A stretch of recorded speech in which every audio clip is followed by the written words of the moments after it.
오늘 본문은 참 마음이 무겁게 하는 본문입니다. 예수님께서 그토록 화를 내신 경우가 성경에 거의 나오지 않습니다.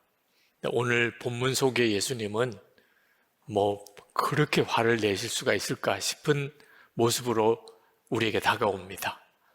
예수님이 성전에 들어가셨는데 그 성전 안에 양과 소와 비둘기를 파는 상인들이 또 환전상들이 있었습니다. 그들을 보고 예수님께서 노끈을 채찍으로 만들어서 휘두르시고 양과 소를 그 상인들과 함께 그 성전에서 내쫓으시고, 그리고 환전상의 돈을 뒤엎으시고 그 상을 뒤집으시는 그런 일을 하셨습니다.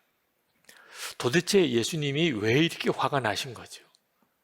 예수님은 어떤 죄인도 다 받아주셨습니다. 그리고 온 인류의 죄를 지시고 십자가에 죽으신 분입니다. 그런데 그 예수님이 이토록 화를 내셨다면 여기에는 도대체 무슨 까닭이 있는 거죠?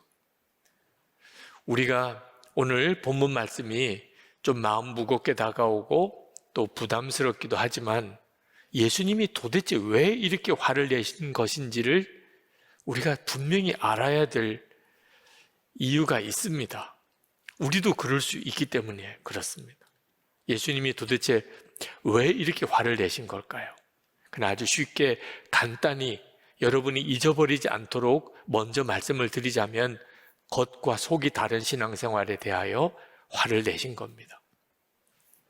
지금 예수님이 뒤집어 엎으시고 내어 쫓으셨던 이 소와 양, 비둘기를 파는 상인들은 다 하나님 제사를 잘 드리자고 도와주는 사람들입니다. 하나님께 제사 드릴 때 그 흠없는 양과 소, 비둘기를 가지고 제사를 드렸는데 아주 멀리 사는 사람이 그 양과 소와 비둘기를 가지고 그 예루살렘까지 오는 동안에 그 짐승들이 온전하기가 보장이 없잖아요. 그러니까 성전 뜰에서 그저 돈만 가지고 오면 잘 관리된 재물을 파는 거예요. 그러면 그 재물을 바치면 하나님께 제사 드릴 수 있잖아요. 성전세를 내야 되는데 전 세계에 흩어져 있는 사람들이 자기 살던 곳에 쓰던 돈 가지고 오면 환전해 주어야 성전세 바칠 수 있잖아요. 하나님께 제사 잘 드리게 하자고 도와주는 일들이었습니다. 처음에는 그랬던 거죠. 그런데 문제는 겉으로만 그런 거지 속으로는 탐심이 가득해서 다 욕심으로 돈을 벌려는 목적으로 그리하고 있었던 겁니다. 제사장들이 재물을 검사할 때 집에서 가져온 재물들은 다 불합격 판정을 내리고 성전뜰에서 사온 것만 합격을 주는 거죠. 그러니 비싼 가격에 성전뜰에서 파는 재물을 사서 바쳐야 되고 또 환전 수수료를 엄청나게 매긴 바람에 그것 때문에 또 엄청난 수익이 생기게 됩니다. 그 이익이 다 제사장들에게로 가는 거죠. 제사장과 상인들이 결탁을 한 겁니다. 하나님의 성전이 이게 기가 막힌 정말 탐욕의 소굴이 되어버린 거죠. 예수님께서 그 모습에 진노하신 겁니다. 성전이라는 곳이 도대체 어떤 곳인가? 성전은 우리가 하나님과 만날 수 있는 하나님이 정하신 이 지구상의 유일한 곳이었습니다. 인간이 타락하고 난 다음에 하나님과 함께 살 수 없었어요. 우리에게는 정말 절망이죠. 그때 하나님께서 용서받을 수 있는 곳, 우리가 회개하면 용서받을 수 있는 곳, 그 제사 드리는 곳입니다. 하나님께 기도할 수 있는 곳, 하나님께 예배할 수 있는 곳, 하나님께서 그것을 허락해 주셨어요. 그게 성전이었습니다. 예수님은 그래서 그것을 아버지 집이라 16절에 내 아버지의 집이라 그렇게 말씀을 하시고 만민이 기도하는 집이라 그렇게 말씀하신 곳이 성전이에요. 성전은 우리가 하나님의 은혜를 받는 곳이고 그리고 구원의 역사를 경험하는 곳입니다. 그러니 이 성전이 타락했다는 말은 구원의 길이 막혔다는 길이고 은혜의 길이 막혔다는 것입니다. 이스라엘 백성들에게 있어서 성전은 영적인 생명줄입니다. 근데 성전이 타락하면 이스라엘 백성들에게는 더 이상 소망이 없습니다. 곧 그 나라는 다 망하게 되는 거죠. 게다가 이 성전은 예수님을 예표하는 것이었습니다. 구원의 문, 은혜의 문은 예수 그리스도를 말하는 것이었어요. 예수님이 이 땅에 오시기 전에 그 예수님을 예표하는 곳이 성전이었습니다. 그래서 21절에 예수께서 성전이라고 하신 것은 자기 몸을 두고 하신 말씀이다. 그렇게 성경이 기록했습니다.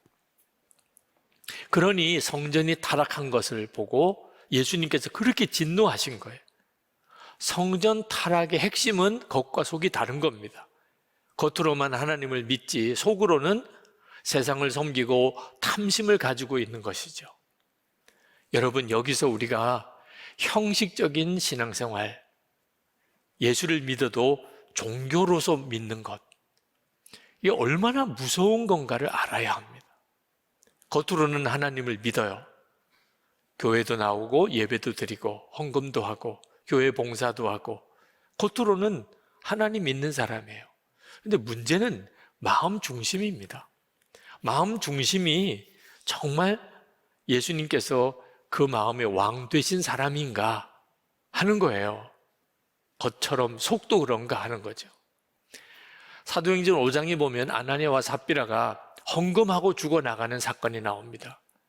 왜 이런 일이 벌어졌냐면 아나니아와 삽비라가 땅을 팔아서 그 어려운 사람들 다 나누어 가지도록 교회에다가 헌금을 했는데 팔고 나니까 마음에 인색한 마음이 듭니다. 그래서 일부는 자기가 감추고 나머지만 바치면서 자기 땅 판 모든 것이라고 이야기를 해버립니다. 여러분, 그거 잘했다고 생각은 안 되지만 죽어 나갈 정도로 큰 죄입니까? 아니, 땅을 팔아서 교회 헌금했는데 사실은 일부는 자기가 그냥 가지고 있으면서 이게 전부입니다, 이렇게 말한 것이 그 자리에서 죽어 나갈 정도로 심각한 죄냐 말입니다. 여러분 중에는 정말 이해가 안 된다, 어떻게 해서든지 헌금한 거 아니냐, 그렇게 생각하시는 분들이 있으실 거예요. 우리가 어느덧 겉과 속이 다른 것에 익숙해져 있는 겁니다. 왜 이것이 그렇게 문제가 되는 거죠? 겉과 속이 다른 것을 용납하게 되면서부터 교회는 더 이상 교회가 아닌 겁니다. 겉으로만 하나님 예배하고 겉으로만 예수님이 교회의 주인이시지 실제로는 전혀 자기 마음대로 자기 뜻대로 거짓의 아비가 마귀거든요. 속은 완전히 마귀가 지배하고 탐심이 주인 노릇을 하면서 겉으로는 하나님 믿는 사람인 것처럼 이렇게 되어지는 일에 대하여 하나님이 무섭게 경고하신 거예요. 실제로 겉과 속이 달라지기 시작하고 이게 심해지면 하나님께서 하나님의 성전도 무너뜨리십니다. 예루살렘 성전이 무너졌잖아요. 기독교 역사를 보면 교회가 뒤집어지는 일도 여러 번 있었습니다. 로마 가톨릭 교회가 타락하니까 종교개혁이 일어나죠. 러시아 정교회가 타락하니까 공산주의가 나라를 다 삼켰습니다. 공산당이 왜 일어났나요? 교회가 타락하니까, 성전이 성전되지 못하게 되니까 그렇게 된 거예요. 형식적인 신앙생활, 겉으로만이라도 하나님 잘 믿는 것처럼, 여러분, 이게 얼마나 무서운가를 알아야 합니다. 하나님이 보실 때는 어떻게 보이실까? 이사야 선지자는 우리가 겉으로 신앙생활 하는 게 얼마나 무서운 것인지를 하나님의 진노하심의 말씀을 대언해 줍니다. 이사야 1장 11절부터 15절까지 좀 긴 부분이지만 제가 읽어드리겠습니다. 너희의 무수한 재물이 내게 무엇이 유익하뇨? 나는 수장의 번제와 살진 짐승의 기름에 배불렀고 나는 수송아지나 어린 양이나 숫 염소의 피를 기뻐하지 아니하노라. 너희가 내 앞에 보이러 오니 이것을 누가 너에게 요구하였느냐? 내 마당만 밟을 뿐이니라. 헛된 재물을 다시 가져오지 말라. 분향은 내가 가증히 여기는 바요, 월삭과 안식일과 대회로 모이는 것도 그러하니 성회와 아울러 악을 행하는 것을 내가 견디지 못하겠노라. 내 마음이 너희의 월삭과 정한 절기를 싫어하나니 그것이 내게 무거운 짐이라. 내가 지기에 곤비하였느니라. 너희가 손을 펼 때에 내가 내 눈을 너희에게서 가리고 너희가 많이 기도할지라도 내가 듣지 아니하리니 이는 너희의 손에 피가 가득함이라. 교회 열심히 다니고 예배 시간 잘 참석하고 그리고 교회 봉사도 열심히 하고 교회 직분도 있고 그러면 예수 믿는 거지, 신앙생활 잘하는 거지, 이렇게 생각하고 사는 사람들은 이 말씀이 얼마나 마음이 불편할까? 예배 잘 드리는 것으로만 되는 게 아니구나. 하나님께서 겉으로 신앙생활 잘하는 것처럼 보이는 것, 하나님은 절대로 그것을 원하는 게 아니시구나. 그 말씀인 거예요. 하나님은 여러분의 마음을 보십니다. 여러분의 마음의 중심을 보시지, 여러분이 겉으로 아무리 잘하는 것 속지 않으시는 분이세요. 그래서 우리에게 오늘 말씀이 매우 두렵게도 느껴지는 겁니다. 오늘 열심히 이렇게 교회에 나오신 분, 또 영상으로 이 예배에 참여하시는 여러분들이 잘하고 계신 거예요. 주일에 예배를 드리는 것 자체가 귀한 일이죠. 그러나 겉으로만 그렇게 되어서는 안 되는 것입니다. 우아이긴 합니다만 미국이 흑인과 백인이 따로 예배 드리던 시절이 있었습니다. 인종차별 때문에. 우리로서는 이해가 잘 안 되는 일이지만 백인들만 예배 드리는 교회, 흑인들만 예배 드리는 교회가 있던 때가 있었어요. 얼마 안 됩니다. 한 번은 어느 흑인이 너무 예배 시간이 급해서 자기 다니는 교회까지 갈 수 없기에 가까이에 있는 백인 교회를 가게 됐습니다. 근데 백인 안내위원이 못 들어오게 하는 거예요, 예배당에. 당신은 흑인이니까 흑인 교회로 가라는 거죠. 이 흑인이 예배당 안에 들어가서 예배 드리지 못하고 그 교회 계단에 앉아서 정말 슬피 울었습니다. 그때 누가 어깨에 손을 얹고 얼마나 마음이 아프냐 그렇게 말씀하는 거예요. 그래서 누군가 하고 돌아보니까 예수님이신 겁니다. 예수님, 제가 오늘 시간이 늦어서 저희 교회까지 가지 못해서 여기서라도 예배를 드리려고 하는데 이 백인 교회에서 저를 못 들어오게 해서 제가 예배를 드리지 못하고 있습니다. 그랬더니 예수님께서 그 흑인에게 하는 이야기가, 얘야, 나도 이 교회에 한 번도 들어가 본 적이 없단다. 그렇게 말씀하셨다는 우화가 있습니다. 그 백인 교회 예배 안내위원, 그 심정을 한번 생각해 봅시다. 그는 나름대로 충성한 거예요. 그죠? 백인 교회니까. 그러니까 안내위원을 괜히 세워뒀습니까? 백인들만 들어가서 예배 드리도록 안내위원이 잘 해야 하는 거지요. 그런데 문제가 뭐죠? 겉으로는 정말 교회에 충성했는데 그 속마음의 중심이 문제였던 거예요. 전혀 예수님의 마음이 아니잖아요. 예수님이라면 그렇게 할 수가 없는 것이잖아요. 여러분, 이런 일이 지금도 우리 가운데 얼마든지 일어날 수 있는 겁니다. 겉으로는 정말 신앙생활 잘한 것 같아요. 그렇지만 주님이 보시는 것은 마음의 중심이에요. 저는 이 설교를 준비하면서 사실 너무나 많은 시간 힘들고 어려운 기도의 시간을 가졌습니다. 만약에 예수님께서 성전을 그렇게 정말 진노 가운데 채찍질 하시고 청소하신, 정결케 하신 그 일이 우리 교회에 오시면 어떻게 하실까? 그 생각을 하게 되었어요. 예수님께서 우리 교회에 오시면 주님은 뭐라고 하실까?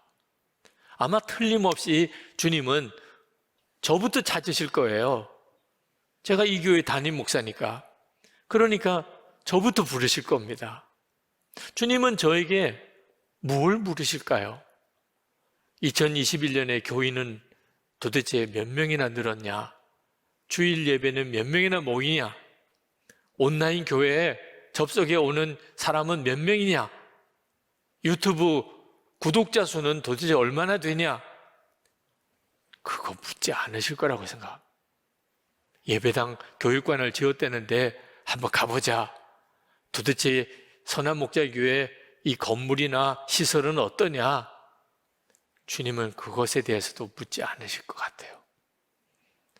이 교회에 여러 좋은 목회 프로그램이 있다던데, 뭐 행사가 있다던데, 주님은 그것 때문에 감동을 받거나 하지도 않으실 것 같아요. 주님은 담임 목사인 저를 불러다가 주님은 확인하시는 것이 저와 주님과만 알고 있는 그 기도. 여러분들이 제 기도를 다 아실 수 없으시죠. 그러나 주님은 아시잖아요. 그리고 제 마음속, 제가 아무도 없이 혼자만 있을 그때 제가 가지고 있었던 제 삶. 주님은 그것에 대해서 말씀하실 거예요. 제 마음의 중심에 도대체 무슨 생각이 있는지 주님은 그걸 말씀하실 것 같아요. 그거면 모든 것이죠. 주님이 관심하는 것이 마음이구나. 1년 동안 열심히 목회는 한다고 했는데 이 어려운 때에 어떻든지 교회를 섬기려고 했지만 결국 진짜 중요한 것은 제 마음의 중심이구나. 혹시 주님, 우리 교회에 주님이 그토록 진노하실 일이 혹시 있습니까? 있으면 깨닫게 해주시기 바랍니다. 그 일에 대해서 참 많이 주님 앞에 묻고 또 물었어요. 진짜 혹시 그런 일이 있을까 싶어서. 제가 안산에서 목회할 때 아주 먼 거리에 한 2시간가량을 걸쳐서야 오실 수 있는 거리에 이분이 교회 등록을 하시는 겁니다. 그래서 그분을 만나서 왜 이렇게까지 하시냐고 그렇게 그분과 한참을 이야기를 했어요. 그분이 그런 이야기를 하시더라고요. 목사님, 저는 정말 예수님께서 그 교회 진짜 주인이 되시는 그런 교회를 제가 가보고 싶습니다. 예배를 드리면 예수님이 정말 함께 계시는구나. 주님을 바라보는 그런 예배를 드릴 수 있는 그런 교회를 저는 정말 찾고 싶습니다.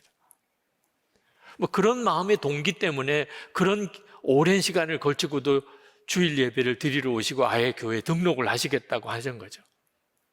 제가 그분과 이야기를 나누고 참 많은 생각을 했는데 그분이 가지고 있는 그 열망이 제가 가지고 있는 열망이에요. 정말 예수님이 그 교회 주인이시구나.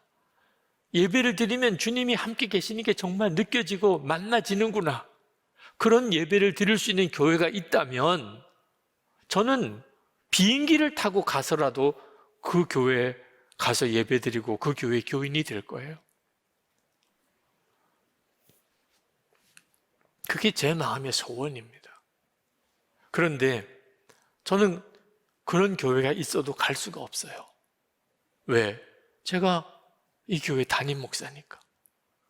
여러분들 같으면 그런 교회가 있다 그러면 얼마든지 가실 수 있겠죠. 그죠? 그렇지만 저는 담임 목사인데 그런 교회가 있다고 제가 갈 수 없잖아요. 그러니 저에게 있어서는 길이 하나밖에 없어요. 제가 목회하는 교회를 예수님이 주인이신 교회로 세우는 것. 예배를 드리면 예수님이 함께 계시는 정말 예수님이 느껴지는 그런 예배를 드리는 것 외에는 저에게는 그런 가능성이 없다니까. 그게 제 마음의 갈망이고 그렇게 정말 교회를 세우고 싶었어요. 여러분, 이것은 여러분의 소원이 되었으면 좋겠어요.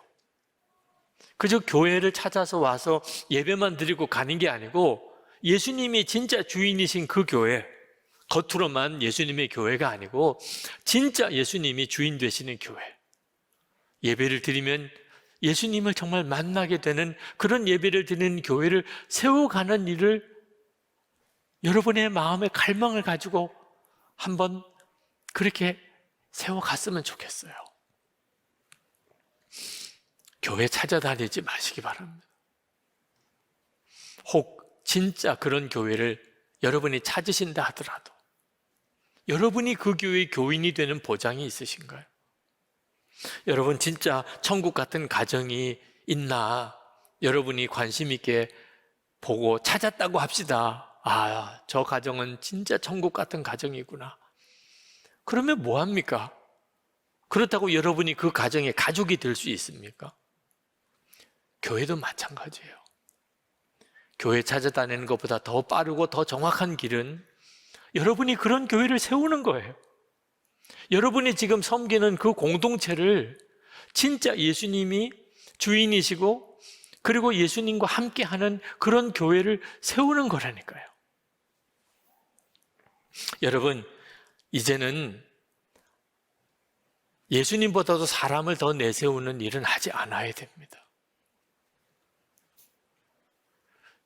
그건 정말 교회를 완전히 망가뜨리는 거예요. 그러려면 주님을 진짜 바라보아야 됩니다.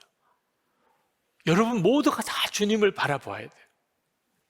여러분 교회 안에 자기를 드러내고 자기를 주장하고 자기 의견을 고집하는 일, 그게 얼마나 무서운 건가를 알아야 돼요. 교회는 예수님 뜻대로 돼야 되는 교회예요. 직분, 귀한 일이에요. 교회에서 허락한 직분이 다 귀합니다. 그러나 절대로 자랑할 건 아니에요. 그것 때문에 교만할 것도 아니고 내세울 것도 아니고 직분은 전적으로 종인 거지. 섬기는 거지. 직분 드러내고 자랑하면 주님 앞에 갔을 때 그는 얼굴 들지 못할 거예요. 교회 건물 자랑하고 시설 자랑하고 프로그램 자랑하고 그 진짜 바보 같은 일이에요. 예수님께서 이 성전을 허물어라. 그러면 내가 사흘 만에 다시 세우겠다. 그렇게 말씀하셨어요. 46년에 걸쳐 지은 헤롯 성전. 우리 주님의 눈에 보기에는 그건 진짜 아무것도 아니었어요. 그런데 정말 마음의 중심이 영적인 눈이 뜨이지 않은 사람들 눈에 보기에는 큰 건물, 화려한 시설, 많은 교인들, 그게 그렇게 커 보이는 거죠. 진짜 생명을 잃어버렸다는 증거예요. 우리가 교회를 교회답게, 성전을 성전답게 세우는 비밀이 뭘까요? 어떻게 하면 그런 교회를 세울 수 있을까요? 아주 간단합니다.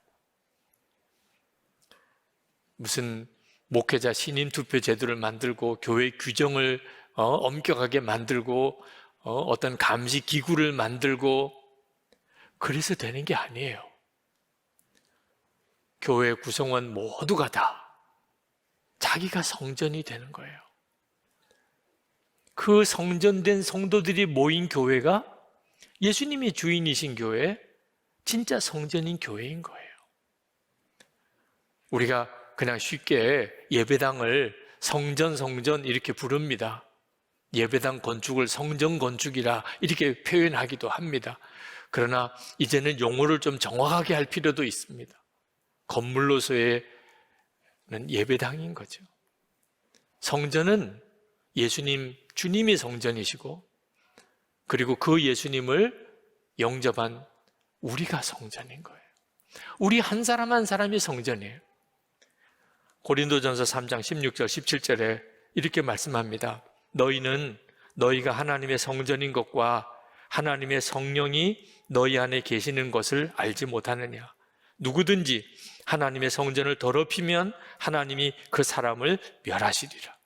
하나님의 성전은 거룩하니 너희도 그러하니라.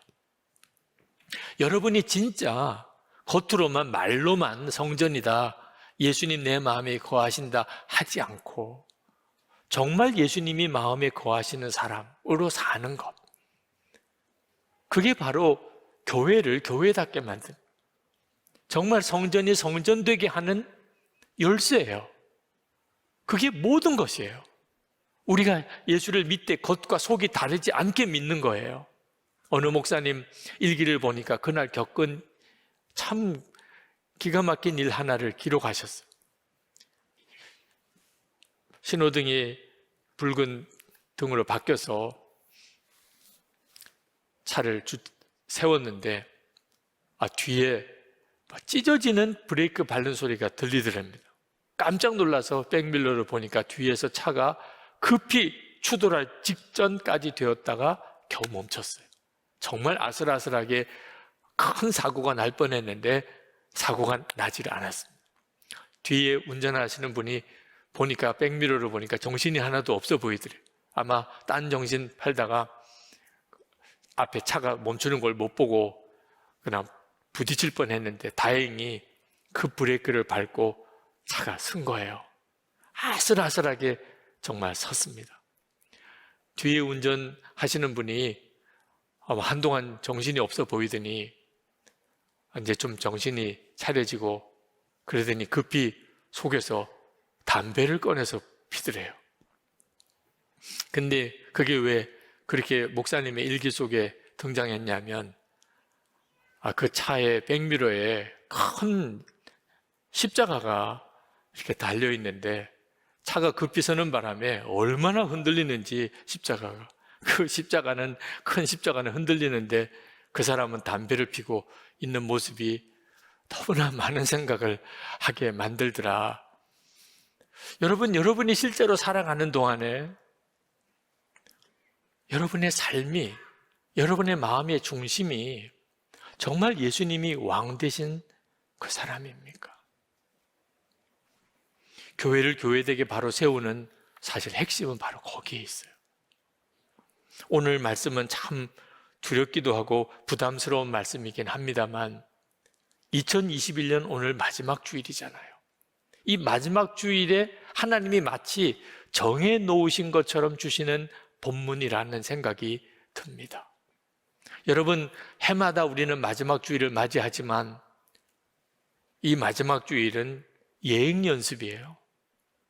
우리에게는 언젠가 진짜 마지막 주일이 옵니다. 이제는 주님 앞에 대면해서 서야 될 바로 직전의 마지막 날이 우리에게는 반드시 옵니다. 그러므로 한 해 마지막 날이, 마지막 주일을 여러분 그냥 무심히 흘러보내면 안 됩니다. 늘 해마다 오는 날 그렇게 생각하면 안 됩니다. 내가 지금 주님 앞에 서도 괜찮은가? 내가 하나님의 성전이라고 고백은 했지만 실제로 성전된 삶을 살지 않았다면 여러분 오늘 이 문제는 분명하게 해결해야 하는 겁니다. 만약에 우리가 준비되지 않고 그렇게 우리 자신을 분명하게 살피고 성전을 정결하게 하시는 우리 주님, 우리 마음을 정말 정결하게 하시는 역사를 오늘 힘입지 못한다면 우리는 지금 있는 이 모습으로 주님 앞에 서게 됩니다. 그보다 두려운 일은 없을 거예요.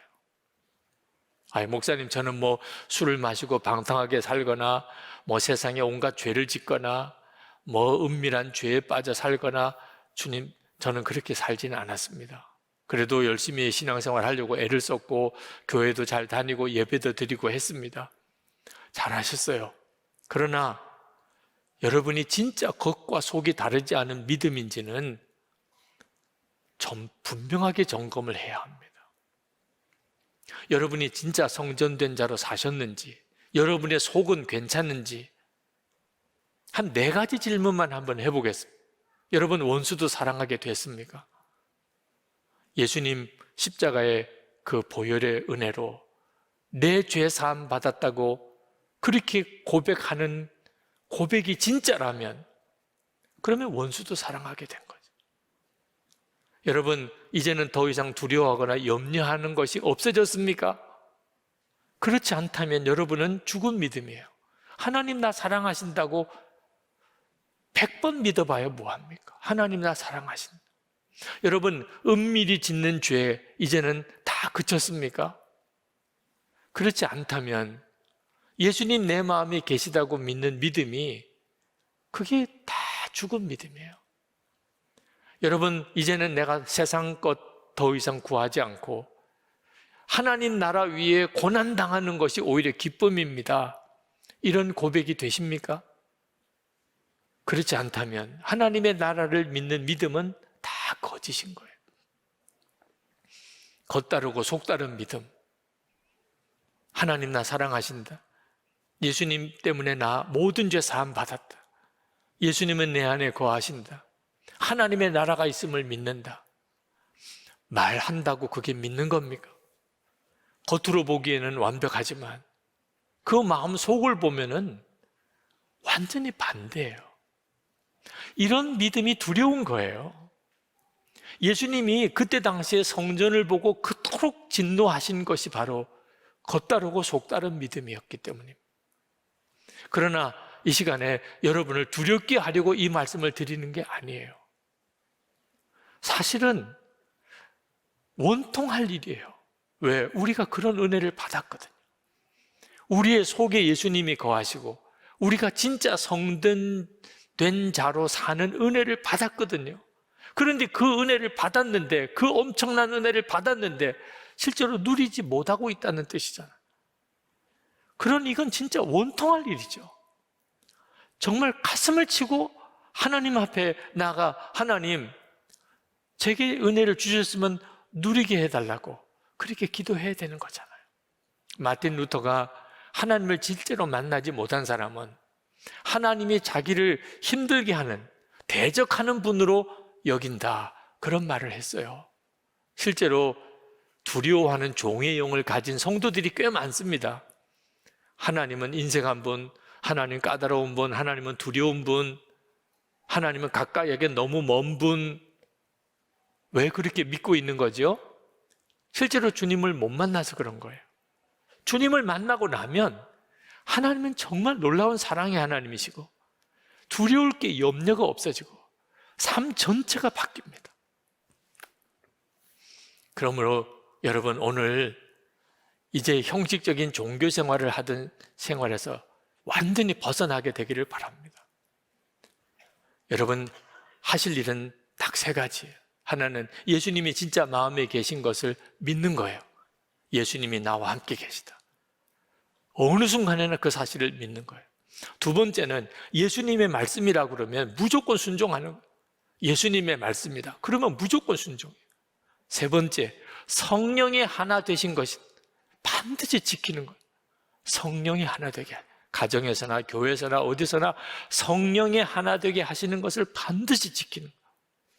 그러면 여러분은 비로소 여러분의 중심이 성전된 삶을 살게 됩니다.